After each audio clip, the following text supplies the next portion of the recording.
Really great to be here. Lots of things to talk about livestock handling. And I got started with cattle when I was 15. I had a chance to go to visit my aunt's ranch. Really glad that I did that. One of the first things I want to talk about is becoming a better observer.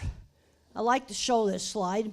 Some people know what this is, and some people don't know what this is. It's eclipse shadows through a tree on the sidewalk in front of our library at Colorado State University. And what's happening is the tree's acting like little pinhole cameras. You can see all the little eclipses. I didn't know eclipses did this, but I noticed the weird shadows. This was last year. Students just walked over this. Now, one of the really important things in working with animals is to be observant. You know, this is something that was a little bit different, and I noticed that. Now, a calm animal, so much easier to handle. That one you better lead with the feed bucket. And if animals get all scared and excited, it takes half an hour to calm down. So the first thing that people have to do in stockmanship is to calm down. And over the years, through the Ron Gill and other people, stockmanship's gotten a whole lot better compared to what it was 15 years ago. But if you don't calm down, then they get the cattle to calm down, then you can't learn any of the more advanced stuff. So calming down is the first thing you need to do. Because the problem is, if you scream at animals, it has intent. They know you are mad at them. Or maybe just a tractor running or a squeeze chute motor running, that doesn't have intent. Now you start jerking the controls around, that can start to have intent. Or you rev the tractor, that can have intent. Yelling has intent. In fact, screaming at cattle is more stressful, especially been a study done on this, than just some other random kind of noise, like gates slamming. I did kind of a strange experiment with bison. I had a student years ago that was training bison to be handled more easily, and I took the squeeze chute and I just slammed the gates around. They're in the next pen, no reaction. But when I stood in the squeeze chute and I shook it like a struggling animal, boy, their heads perked up. That had intent. They saw the difference there. Now, who's getting stressed there? It's the horse having the saddle suddenly come off. What can really scare animals is sudden novelty. This is where you'll see genetic differences in animals. There'll be one horse that would buck, and go completely berserk, maybe get tangled up and everything. And another horse, if this happened, wouldn't do much. That's the difference in the temperament. And you see that when a sudden, scary event happens. That's when you'll see a temperament. But for the last 20 years, we've been selecting cattle for temperament, and they're a lot calmer now. Now, how can you tell that cattle are getting fearful? First thing they do, heads are up, ears will get pinned back, and they start pooping. When they start pooping, you've scared the poop out of them. That's not something you want to see. The first little sign is tail switching, when the nose flies on them, and when you see eye white, the animal's really upset. And it takes a full 20 or 30 minutes to calm down. So if you brought some cattle into the corrals, maybe under not the best circumstance, it might be a really good idea to take a half an hour break and let them calm down. They can instantly get scared, but it takes a while for them to get over it. One time I had a near car accident where a board flew off a vehicle that passed me. And yes, a lot of swear words came out. And it took half an hour for me to completely calm down after that. Now let's look at what cattle are seeing as they go through your handling facility. This was some of the first work I ever did with cattle, is I noticed they'd stop at certain things. And right here, they're headed directly into the sun. And there was a couple of feed yards that had the same design of handling facility. And one worked really well, and the other one did not work well.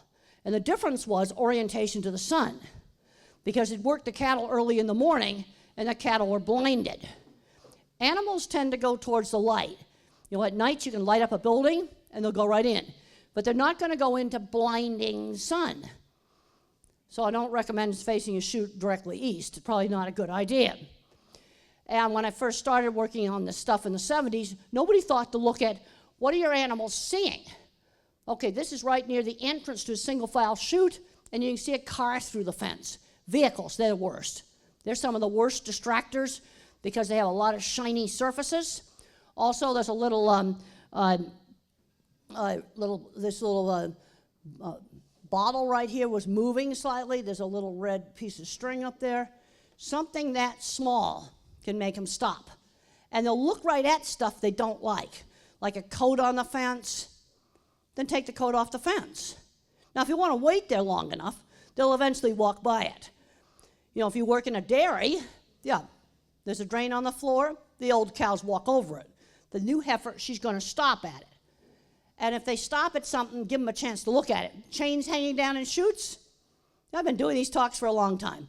I find I still have to talk about these things. Things as simple as chains hanging down in chutes. This is what I call the dark movie theater. It's really, really sunny outside and really dark inside. So on a sunny day, you're going to have a hard time getting them into this cattle handling facility. So what can you do? Well, if you can get some light coming through the building, maybe open up a door, take some of the tin off so they can see through it. They'll go in a whole lot better. Or you could put in some white translucent panels or just take the side off. Now at night, this building's going to work great at night. You light it up with some lights at night, they'll go right in. But they tend to go towards the light. But the problem is there's no reasonable lights I can buy that will even begin to compete with the sun. Got a puddle in the middle of the gate? Give your leader time to put her head down and take a look. Ron Gill talks about this, that if the head's down, don't push them. The head's way up here, don't push them. I call it get it back into neutral. Let her bring her head up, get it neutral, and then you can ask her to walk across the puddle. Really important thing. So you might wait 20 seconds while she takes a look at it. People go, I don't have time to do that. No, but you have time to chase them around for the rest of the day. Backstop gates. It might be a really good idea to put a backstop gate here at the entrance of the chute on a remote control rope so I can hold it open for the cattle. But you got to make sure it doesn't jiggle, because if it jiggles like this, they're not going to go in. Now, one good thing in this facility is the hinge point for the gate's really high, because some of the older facilities, the pivot point's really low, and some of the cattle today are taller, and they won't go in because if they're going to bump here, or they think they're going to bump right there, they won't go in.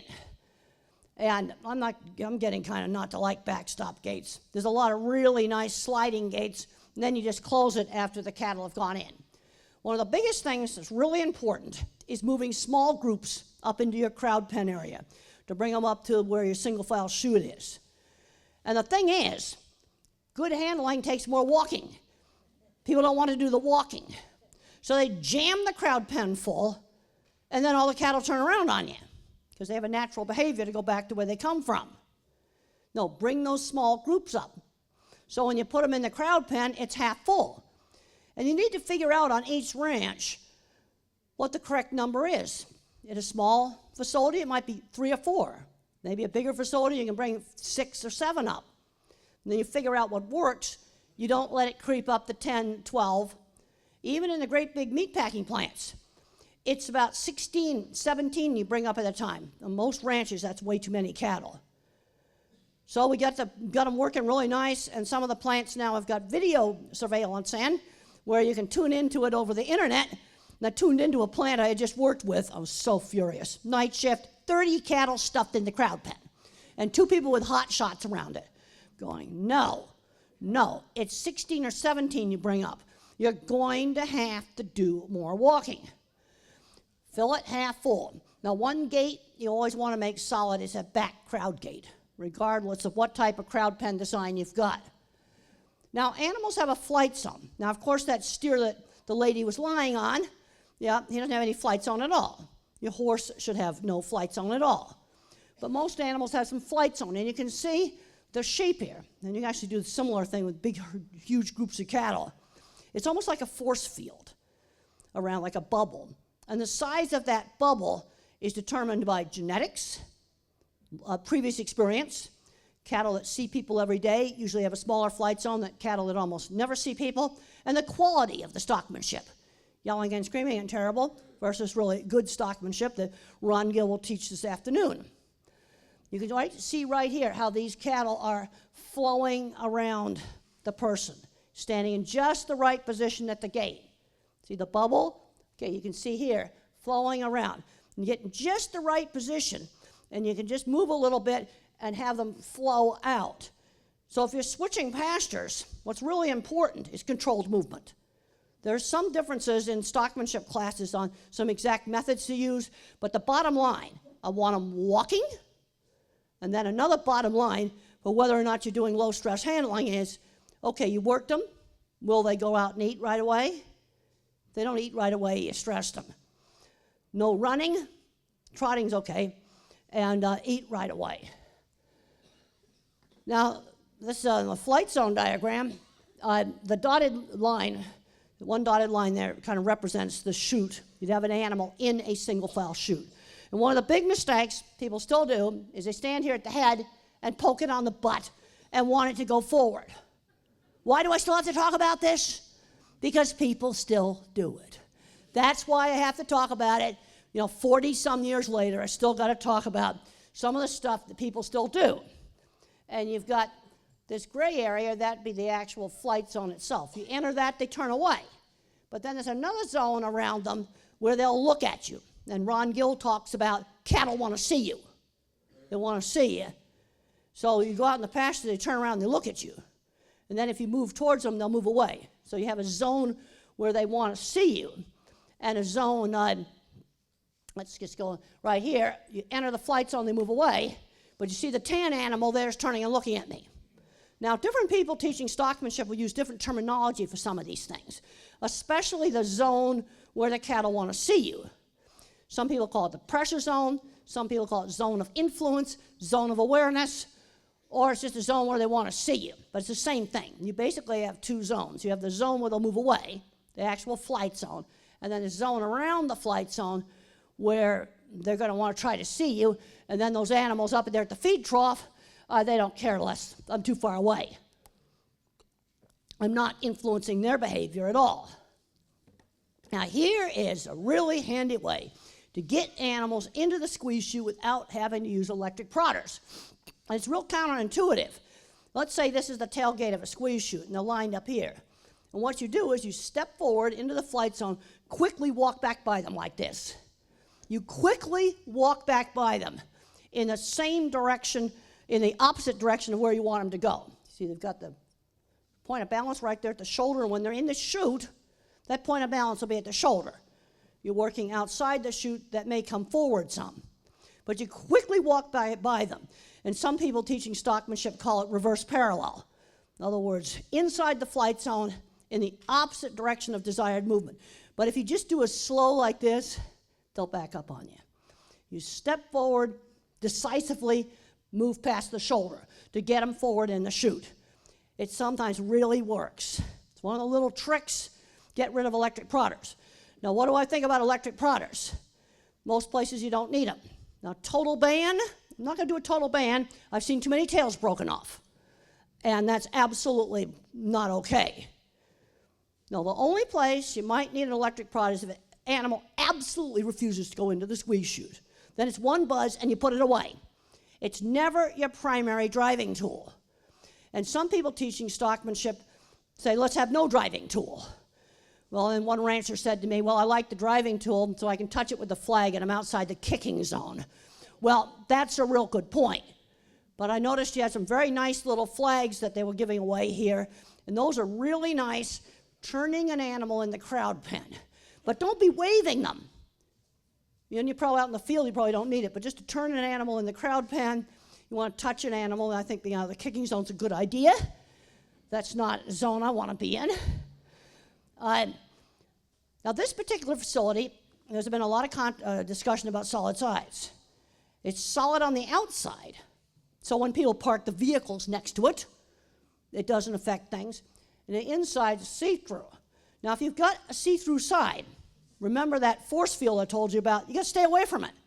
You got to stay away from it, except until it's time to move them.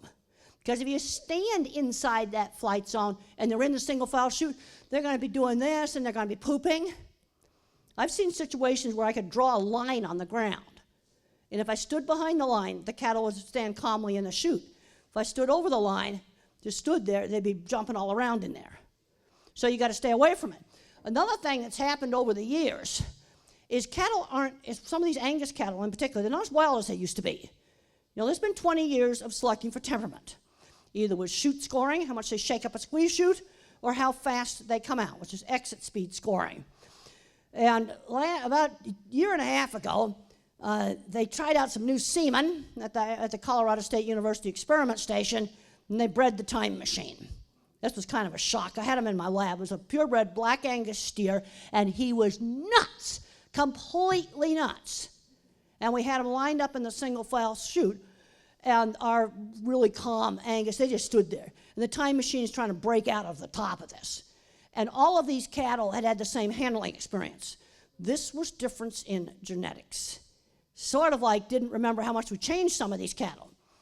And this was purely genetic differences because the handling experiences the animals had were the same. Now here's a situation where the cattle could see a truck getting loaded as they came up the single file. This feed yard had 2 handling facilities, identical. One worked, the other didn't. One of them was inside a building, so you effectively had a solid side all around. It worked fine. This one did not work. And they never noticed this. This is a picture from 2 years ago. This is recent. And they didn't notice. I said, look, they're viewing the truck getting loaded and trucks backing in and moving away. Yeah, this is the kind of stuff that I don't have time to train these feedlot cattle. I want to cover that up. You got an animal rearing up in a chute, the worst thing you can do is try to shove it down. Back off of it. Get out of the flight zone. Now notice that the ear of that animal is on the guy. Animals will watch with their ears. This is where I want you to be observant. Also, Guy, I noticed that you have an electric prod in your hand right there as your primary driving tool. No. That needs to sit on the table or hang on the wall, only be picked up. The occasional animal absolutely won't go. It's never your primary driving tool. Also, they're really expensive, and if you use it for a primary driving tool, you're going to break it, and they're getting pretty expensive these days. Now, one of the things that often comes up in design of facilities is how long should I make my single file chute? If you have a single file chute, there's only 2 cattle long. That doesn't work that well because I can't get following behavior. Now, I don't want something on a ranch that's 15 cows long. That's too many cows in the chute to get into trouble. But you probably want something that's at least 4 to 6 cows long so I can get some following behavior. So I can wait until it's empty and I can bring 5 cows up into the crowd pen and they go right into the chute. Because if they stop, they turn around on me. Here's a handy little thing you can try on your squeeze chute. If the animals don't want to come in, this is where you need a solid side. Because you're operating the manual squeeze chute or even the hydraulic squeeze chute, you're forced to stand there beside it. Now, if you get that silencer, that's got the louvers on it. But try putting a piece of cardboard up on the back half of the squeeze chute. Just try it. Don't like it, you can take it off. But sometimes this really works to help to get cattle to come in so they don't see us standing there, because you've got to stand there to operate the chute, unless you got the real fancy ones with the controls off to the side. Now, another little tip is you got an animal with its head sticking way out, jerking its head all around. And then I noticed there's a lot of different mechanical devices people put on the front of the chute. We actually took all of that stuff off of our silencer. It doesn't have any junk on the front of the head gate. And how you back them up? Take a piece of cardboard about the size of that. And hopefully, now if he comes in quietly, undo the squeeze, put the cardboard in his face, back him up, and then you got him right here caught, and he's not going to be able to wiggle his head. I was looking at some of the valuation sheets, and we were talking about restraint. A lot of problems with squeeze chutes can be solved by calm handling, bringing them up. So they're not coming up so crazy. I say you fix the back end, that fixes the front end too. And then I'm not going to need so much mechanical stuff to hold the head. Because if he's sticking out too far, I can back him up with a piece of cardboard. Now, if he's completely crazy, that's probably not going to work. Having a calm animal. Also, you need to adjust your squeeze chute so you don't throw your animal off balance. I like squeeze chutes with both sides squeeze. I prefer that. But there's some chutes with just one side squeezes, And you can make those work, but you got to adjust it so you're not tipping your animal off balance. And then it's just constantly fighting it because it feels like it's going to fall. And your chute's got to have a non-slip floor, or your single animal scale, non-slip floor, because animals do a whole lot of little slips like this. And you can see where it marks it in the manure, and they do these little slips, and they're freaking out when they do those little slips. I've been in situations where I took a single piece of steel rod that long, welded it in just the right place to stop that little sideways slip, and it calmed the animal right down. Super, super simple. You know, there's a lot of different types of facilities we can make work. All right, now the people in Brazil, they're coming along on their handling, and they put the cardboard on the squeeze chute. They got rid of all the dogs around the corrals. I hate dogs around the single file chute because they bite cattle and they teach cattle to kick. And then when they go to feed yards and they go to meat plants, they kick somebody's head off with both back feet. You know, and they just, you know, this wasn't any great, fantastic stockmanship, but they just calmed things down, and they had a big reduction in cortisol, which is the stress hormone. Okay, let's look at the debate, solid versus open sides. If you got an open sides, you got to keep a people-free zone around it until it's time to move those animals. It's going to require more skill. And I've already talked about, we've had 20 years of temperament selection. So, you know, back when I first started, boy, I can tell you, there were cattle, I want solid sides. I want to board everything up. I don't want to be in there with them. A whole herd of the time machines, I don't think I want to be in there with them. But the most important part to cover is that outer perimeter, especially when they can see vehicles, the road, wild cattle, and less skilled people. You know, around here we've got people that can really learn stockmanship, but we get in big feed yards, you've got employee turnover, you're going to have problems with less skilled people. Now, one really important thing is laying out, if you use a tub system, lay it out correctly. When an animal's nose is right there, he's got to be able to see up there 2 body lengths. The big mistake that people make is where the single file joins the crowd pens wrong. And they come up there and they see a dead end. Now let's say you've got an existing corral, and I saw an existing corral when I came in on the plane, and we went right over it, and just kind of a V-shaped chute going into it. Let's say it's working pretty badly. Sometimes you can just try working from the other side. You take a facility that's got some layout mistakes, just try working the crowd pen from the other side. That sometimes fixes it. Then the cattle can come around the other way and they can see the opening. Okay, here's right and wrong. It's really important. You dead end your chute's not going to work. Also, tub diameter, it's 10 to 12 feet. Don't make them 14, 16 foot, they're horrible. That mistake was made in the 70s. It was repeated again in the 90s. Even great big plants like Cargill and Tyson, they're using a 12-foot tub. Or some of the portables are 10 foot. Don't make them smaller than 10 foot. You know, there's kind of an optimal radius. And regardless whether you do bud box or you do a tub, you got to lay stuff out right. You know, layout mistakes can really mess things up. Now, this is a much cheaper design I came up with using a tub, solid on the outside, and then you stand at the pivot point and you work it. Got rid of all the catwalks. I'll be 72 this summer. I can't jump off the catwalks anymore. It's terrible getting older. But you can just stand there at the pivot point with a little flag and just bring them right on around. You see, cattle have a natural behavior to want to go back to where they come from. And what you want to do, put the crowd gate on the first notch here and leave it. I like to treat the crowd gate as the emergency brake. Only going to use it if I get a single animal left going berserk. Then I'm going to use it. But the rest of the time, you put the crowd gate right there and you just leave it. They're not, and then some people say, well, let's just get rid of the crowd gate. Well, I'd rather not get rid of the crowd gate. If I got a really upset wild single in there going berserk, then I can use the crowd gate to get it in without having it jump out.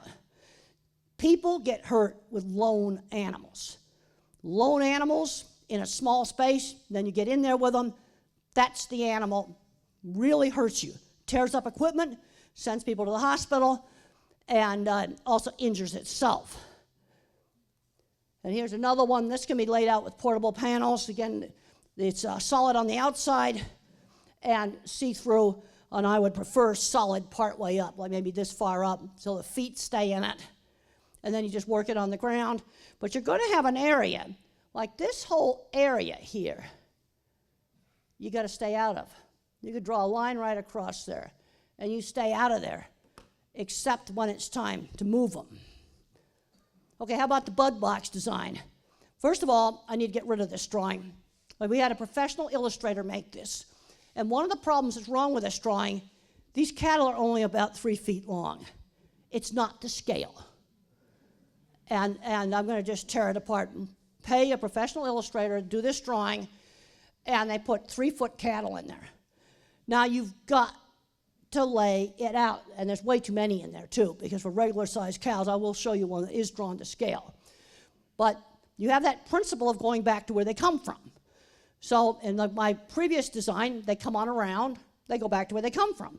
So you put them in the bud box, you stand in there, and they circle around you and go in. Now there's one place where when you bring them in here, this needs to be see-through. Yeah, don't park your pickups here, and certainly don't have your dog there, because that's going to turn them back on you. Now the thing is, what you put in the bud box has to fit in the single file chute. Well, my students picked out really nice video, beautiful video of using a bud box. I'm not going to say where I got it from, beautiful video. And they edited it, but I could see they left the single left. And they needed another, it was a portable facility, and they needed another 10-foot section of a single file chute. They didn't have it. They left the single in there. They edited it out, but I saw it. And that was just yesterday. I was showing that to my students. What you put in the box has to fit in your lead up. And this is one of the reasons why some people like the double chutes, because you can put more cattle in there. I find with the double chutes now, they either love them or they hate them. But there are some places to have them. You can use a flag in a crowd pen just to turn animals. Now the thing is, ranches that use electric prods, this is some work by Simons out in California, went to a whole bunch of California ranches, and the handling ranged from atrocious to excellent. Unfortunately, she averaged it all together, so the average wasn't that good, but when I could look at some of the data, and some of the people, it was all yelling and screaming and terrible, and some of them were doing a really good job. Now, it's really important to, again, lay things out right. Another question that often comes up is materials. Now, around here, you got oil field, so you're getting all the good pipe out from the oil field. Now, you get somewhere else, then you might use wooden facilities. So here are your design concepts. I can make something simple like the bud box, but it requires more stockmanship skill. Or you can make one of my medium-priced designs or make something more expensive, but it's easier for the unskilled people to use it. And I just had a discussion last night about bud boxes versus tubs.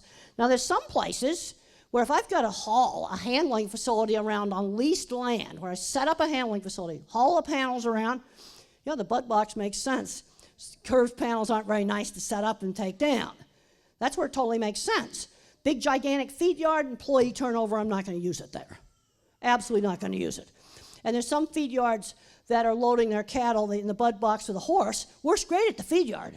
But the problem I've got at the plant, when feedlot cattle come into a plant and they've never seen a man on foot until they arrive there, their flight zone goes from 5 feet to 50 feet. Super dangerous. See, man on the horse, man on the ground, they're two different things. Cattle need to learn how to go in and out of the smaller pens, people on foot, before they leave a ranch. Otherwise, you can make a really dangerous situation for the sale yard or the next place that gets them. Got to have non-slip flooring. And the problem you've got with flooring is it wears out. And it wears out slowly. People don't realize it. On hydraulic squeeze chutes, you squeeze them up with a hydraulic squeeze chute and they move, it's too tight. It should automatically stop when you hold the handle down. It's just that simple. And in the feed yards, in BQA, using vocalization scoring, you don't have to hold them that tight unless you bring them in there crazy. This again gets back to you fix the back end of the facility with your handling, the front end fixes itself. There's really nice non-slip flooring. Now, I want to do a little test. I want you to raise your hand if you saw that that animal was looking at the sunbeam. That's the kind of stuff I want you to see, because you could have a hole in your roof that puts a sunbeam down in the wrong place, and he's looking right straight at it. Now, I show this to elementary school kids, half of them will see it. Elementary school kids really good at this. Now, this is handling scores from using the Beef Quality Assurance Program at large feed yards in Nebraska, Kansas, and Colorado. This is data to be proud of, because your electric produce used to be 500%, 5 times on every animal. So the average for these 28 feed yards was 5%. This is really good. But the thing is, I have to keep measuring it, because if I don't keep measuring it, it can slowly go back bad. Vocalization score, 1 or 2%, really good. Falling down, under 1%. You know, you got cattle falling down, you either got rough handling or you got slippery floor.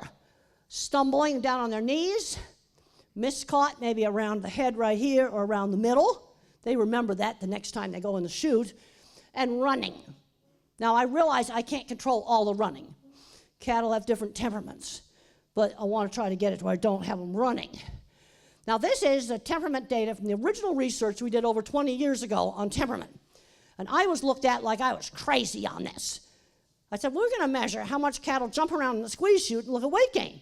And the ones that were a 4, they were my berserk rating, they had lower weight gains. This was radical stuff over 20 years ago, real radical stuff. It's now mainstream today. So let's look at what motivates behavior. And this is neuroscience research. One of the big problems we've got in science is that we're not communicating like between the neuroscientists who study the brain and the animal science people who work with the farm animals. You got fear. That animal that's blowing a fit in the squeeze chute, they do it because they're scared. Then you can have anger. Okay, you go out in the pasture and the bull wants to take you apart. That is not fear. Let's tell you a little thing about bulls. The hand-reared pet by himself is the most dangerous, because when he gets to be sexually mature at 18 months, he's got to prove he's a man. And if he hasn't been raised with other cattle, he's going to do it on people. Super, super dangerous. The best way to raise bulls that are relatively safe is to have them in a social group so they grow up and they learn that they are cattle. I don't worry about the steer in a kid's backyard. It's a steer. That's the difference. It's a guy thing. And somebody wrote me the other day and said, my steer's attacking me. Well, I wonder if they got him castrated all the way. It's very possibly they didn't. Then you have separation distress. That's a separate emotional driver than fear. You take the calf away from the mama, and they're getting upset. That's separation distress. You get a dog home alone, and he's chewing the house all up. Separation distress. Then you have seek. Okay, if I put some camera equipment out in the middle of the pasture, the cattle are going to come up to it. Something novel. That's seek. Or some animals will go out and graze a whole lot more. Some dogs want to chase the ball more. And then I've got sex. I got the mother-young licking and oxytocin. You might have a cow that will attack you if you mess with her calf, but maybe she doesn't lick it. You see, you need to look at each one of these traits, sort of like a music mixing board. And there's a lot of genetics here on these traits. Okay, higher fear, low fear cows, exit speed. Now, it used to be the exit speed and how much they jump around in a squeeze chute score measured fear. Now it's changing. It's now changing as we've selected for low fear to where that chute score, how much they struggle in a squeeze chute, might not be fear anymore. Maybe they're just angry. And we got a really weird steer that came in with a load of regular feed yard cattle that were going to do a nutrition trial. And he was one weird steer. He was a black Angus. And he comes into the single file chute. His winter hair was shedding. He itches himself. The backstop gate, he got under the backstop gate and just did this, itching off winter hair. And no flight zone. And so I go up to him, and I'm pulling winter hair out of him. He says, fine, you can scratch out all my winter hair. But then I asked him to go in the squeeze chute. He said no. And none of the stuff worked. So I picked the prod up. One little buzz, he kicked both back feet as hard as he could. Boy, I can tell you, I'm glad we had a real sturdy handling facility. Those back feet kicking like that. Then you got him in the squeeze chute, And he'd just kind of stand there, and he'd just blow boogers on you on purpose. And then when you let him out, his exit speed score was this. This is his exit speed score. Then he went, and he flipped the bird. That's what he did. That's what this steer did. So I think there's a situation where we could possibly over-select for temperament. You don't want comatose blubs. You want cows that are going to get out there and graze. See, there's a point with anything where you can overdo it. And I talked to ranchers about this, and I had a rancher come up to me during the break and says, oh yeah, I got a couple of cows that are like that. They do exactly the same thing. And there's some cows that will go out and graze a lot of pasture when they're tracked with GPS. This is New Mexico State research. Other cows just lay around the water hole. There are genetic differences in how willing cattle are to go out and graze. And you can actually look the paper up. You can go on Google Scholar and type in cattle, go-getter, and laid back. You can use those keywords. Not very scientific, but that's in the scientific paper. Go-getter and laid back. This is purely genetic differences and how much activity you have out on the range. Other research shows, like out in California, they got big hills. Some animals much more willing to climb the big hills. Don't over-select for temperament. Now, on mama cows, some mamas will call the baby when it feels threatened. Also, we've done work on the hair whorls. Little hair whorls that cattle and horses have, high as hot. Well, and Snorty had a hair whorl down here like this. Low fear. Yeah, don't over-select. And then you get a few moms that walk away. You certainly don't want to keep her, that's for sure. Now, some animals like Brahman, purebred Brahman, you treat them nice, they really like stroking. They got a higher amount of the sort of nurture kind of trait. Now, what I want to show you on this slide is when you force animals to do things, you get a lot more stress. Rough handling up there, force them, cortisol really high. Animals that are acclimated to handling, trained to go through the chutes, handle with low stress handling, you don't get the high amount of stress hormones. Real basic principle. A first experience with new place, let's say a brand new set of corrals. Let's say you just bought some new portable corrals. You want to make sure that the animal's first experience, that new squeeze chute, might be just walking through it and getting a feed treat. Or the new corral. So you bring them in there and just feed them in there. Because the first experience in the new corrals is we're going to do a major dehorning. They're never going to want to go in there again. First experiences can make a really big impression. Now I get asked, what about the baby calf you castrate when it's a day old or 2 days old? I don't think that young they can remember. But once they get a little bit older, they can remember. There's also a lot of research now showing that acclimating animals to handling, improves productivity. And here's some of the research that shows stockmanship matters. And stockmanship doesn't get enough credit. They'll go out and buy the new corral. Oh, it used to just drive me crazy. I remember the first job I ever had. We'd design this beautiful set of corrals, and I'm not going to tell you where it was, because what they did in it was awful. They get cows in the chute. The guy got up on top of the chute and took his spurs and would kick them in the face. That's the first job I ever had. I mean, that's like completely atrocious. But training animals to just go through facilities makes a difference. The thing I have found is people want the thing, the magical new thing, more than they want the management. Yeah, you get good enough at stockmanship. I watched a demonstration the other day where a stock trailer was loaded with bulls with no handling facility, with nothing. And the way it's done, Dylan Biggs originally did this years ago, is that the bull even looked at the trailer, you backed off. Animals learn from the release of the pressure. They're going to the gate that you want them to go through, avoid the urge to push them. No, they learn from the release. So whenever the bull did anything, motion towards that trailer, he backed off. And I watched them do this for about 20 minutes. They got 2 of them in the trailer. They couldn't get the last one in because the dominant bull was guarding the gate. But they managed to get 2 out of 3 loaded with no handling facility. Now, of course, these were completely calm animals when they started because they'd sat in the corrals for a while. People that do a lot of pasture rotation, you tend to get, and it calms animals down the more you handle them. You put some camera equipment in the middle of the pasture, they'll come up to it and break it for you. See, the thing about new things, they're attractive when they voluntarily approach and scary when you shove it in their face. I talked to a rancher who had done all kinds of really good low-stress stockmanship. He says, my cattle are really tame. They're beautiful.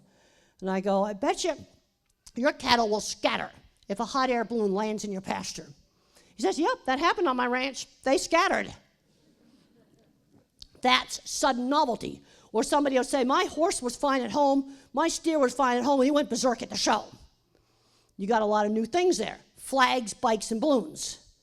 Let's get them used to those things before you take it to the show. Like maybe decorate the pasture with some flags and let your animal just voluntarily go up to them. Take a bike and just walk it around. Get them used to this stuff before you go to the show.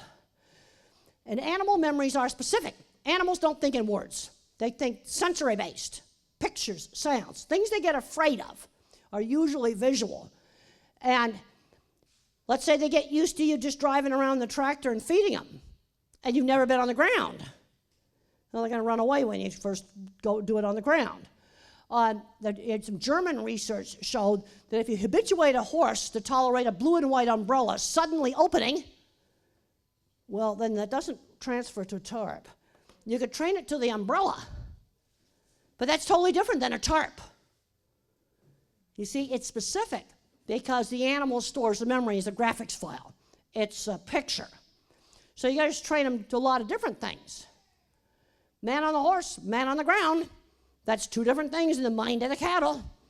They need to get trained to both. Dogs around the chutes, we already talked about that. Boy, one blue heeler, fabulous pet. Round cattle, she was a terror. And one time we went to a big feed yard and Annie was in the car. Man, it would have been a disaster if she'd gotten out. She was in a sea of cattle and going berserk and she couldn't get near them.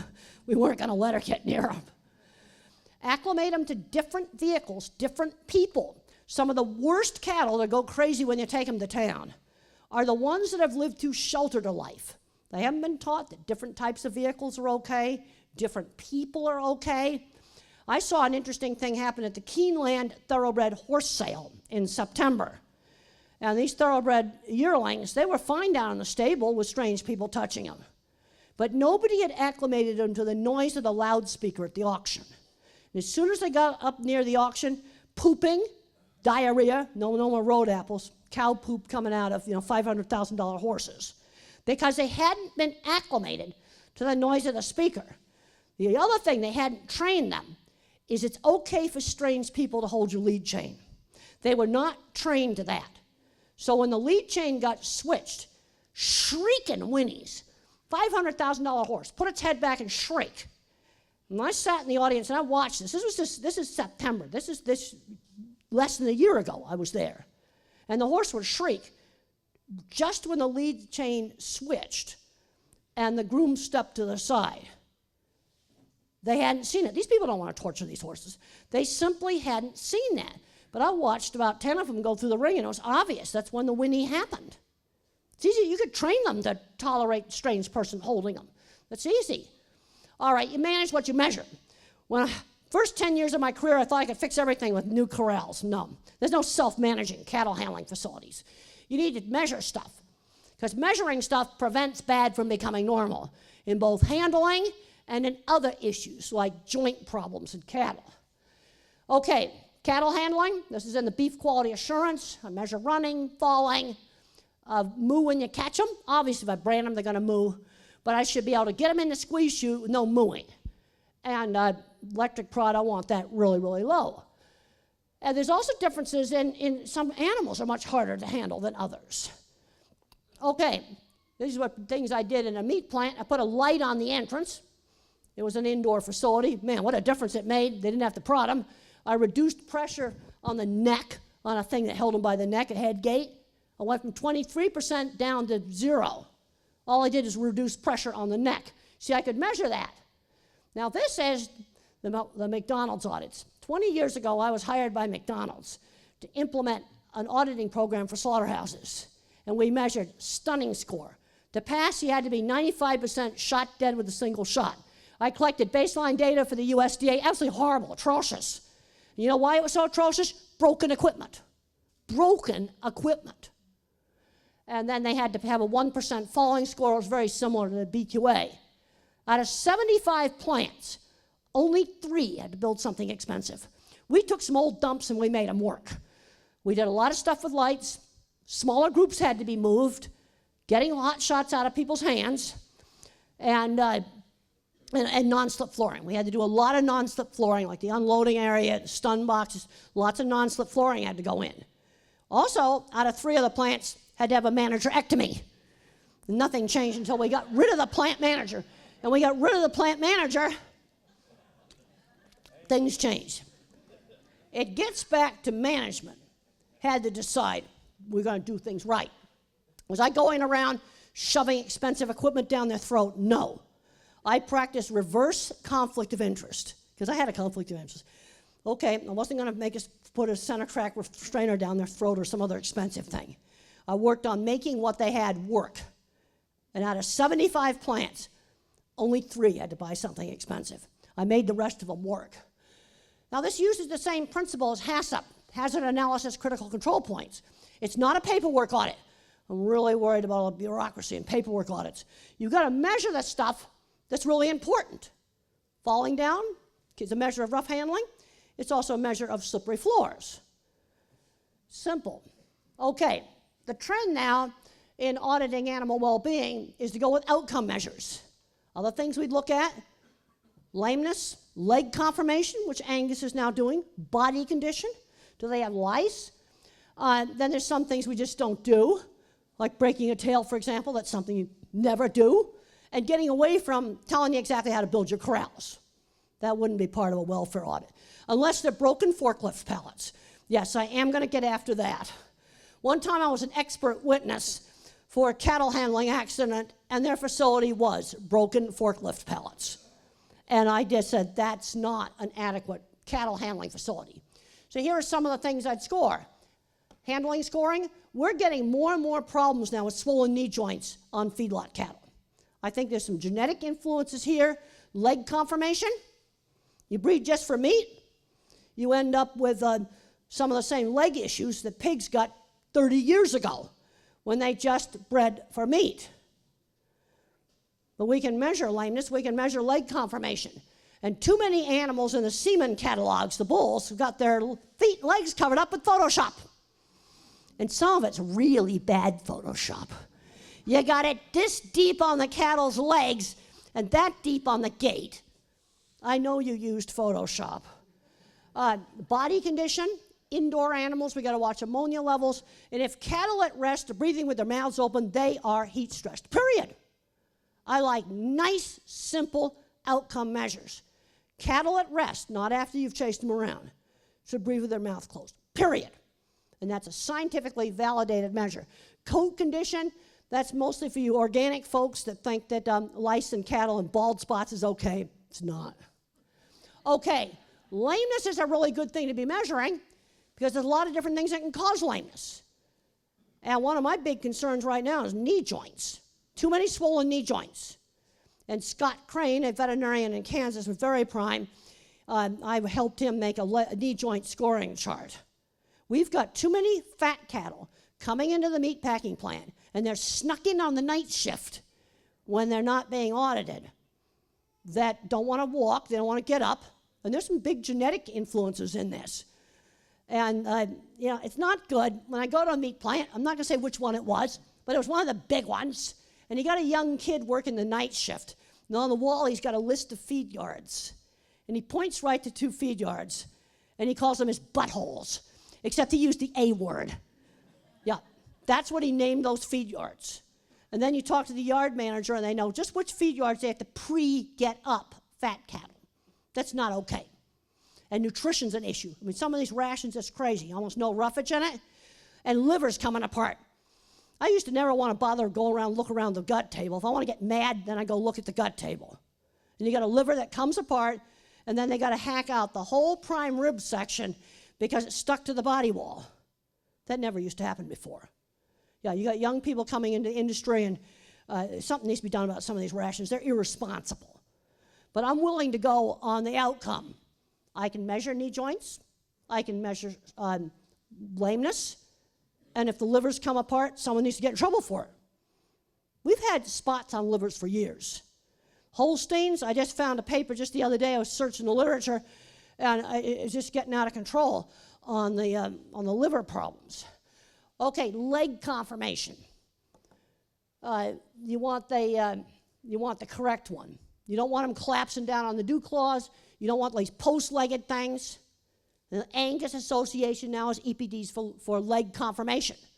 I think we've got to be careful about not pushing the biology too hard on genetics. High-altitude sickness, brisket disease, it's now down in Nebraska. That used to be up at 10,000 feet.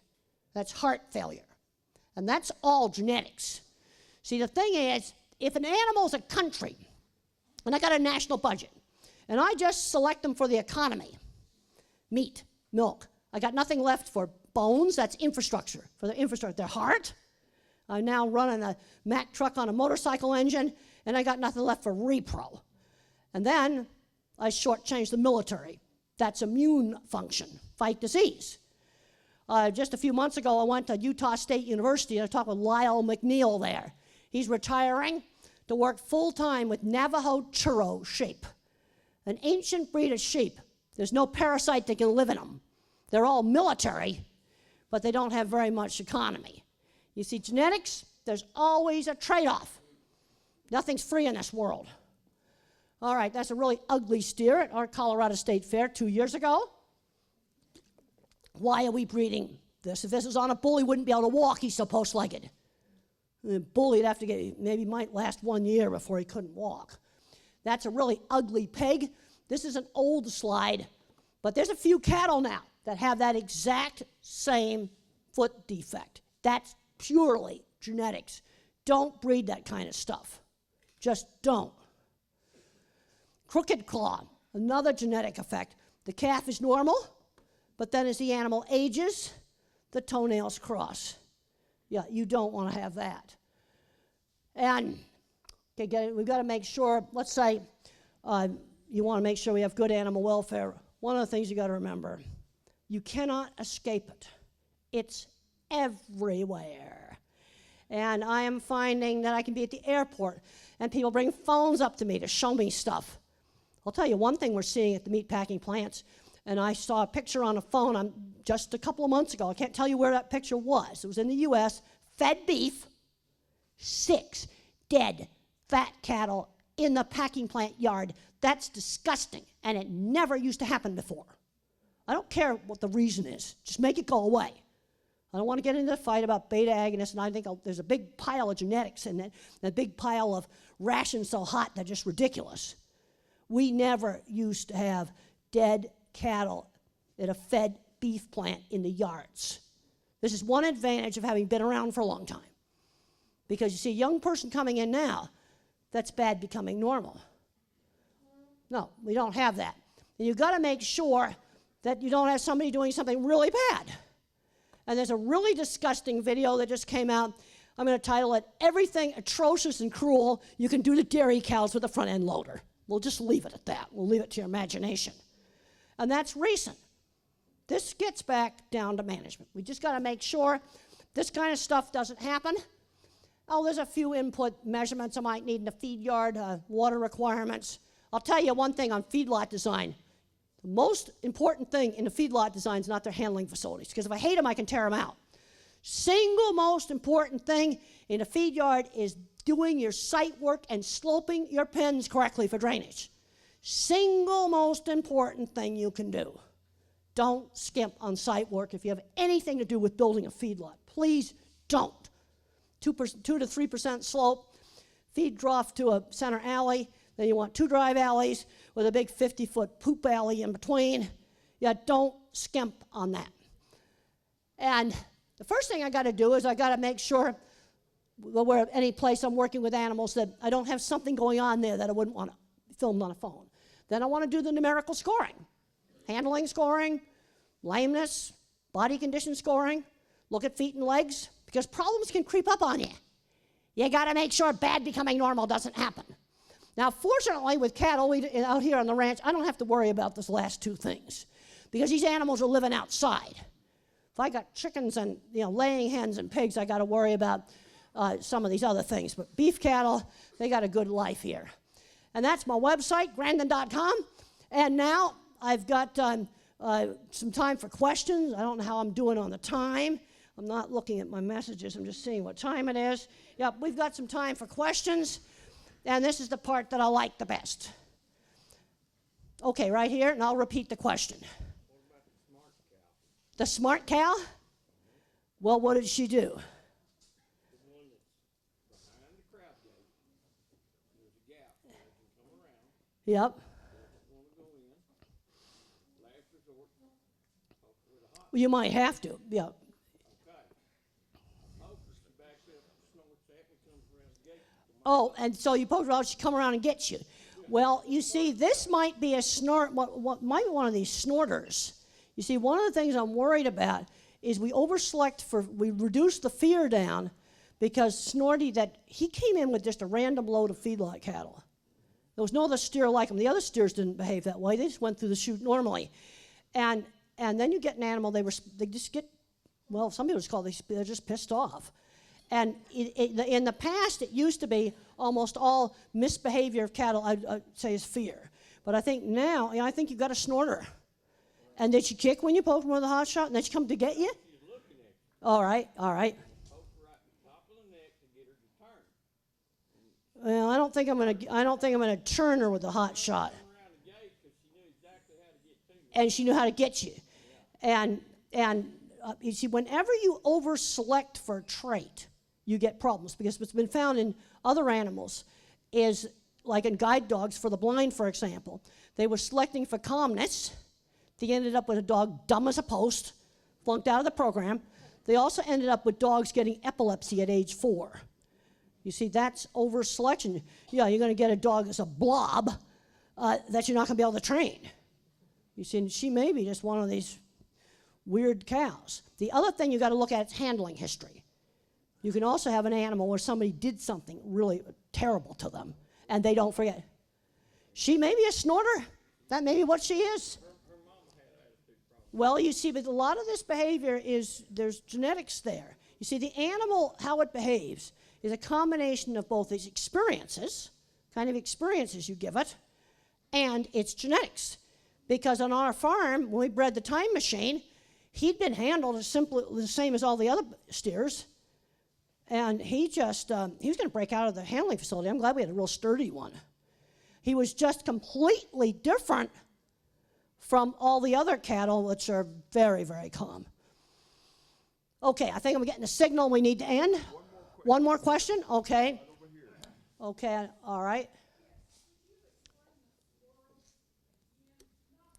The hair whorls? Okay. Okay, horses and cattle have little hair whorls. Looks sort of like the water going down the drain. And most animals will have a single little whorl. You'll also get some horses with high doubles, and an animal with a high up tends to startle more easily. Like if you suddenly had that hot air balloon land in your pasture, the high whorl is going to run off and get more excited than the low whorl. It seems to be related to the startle trait.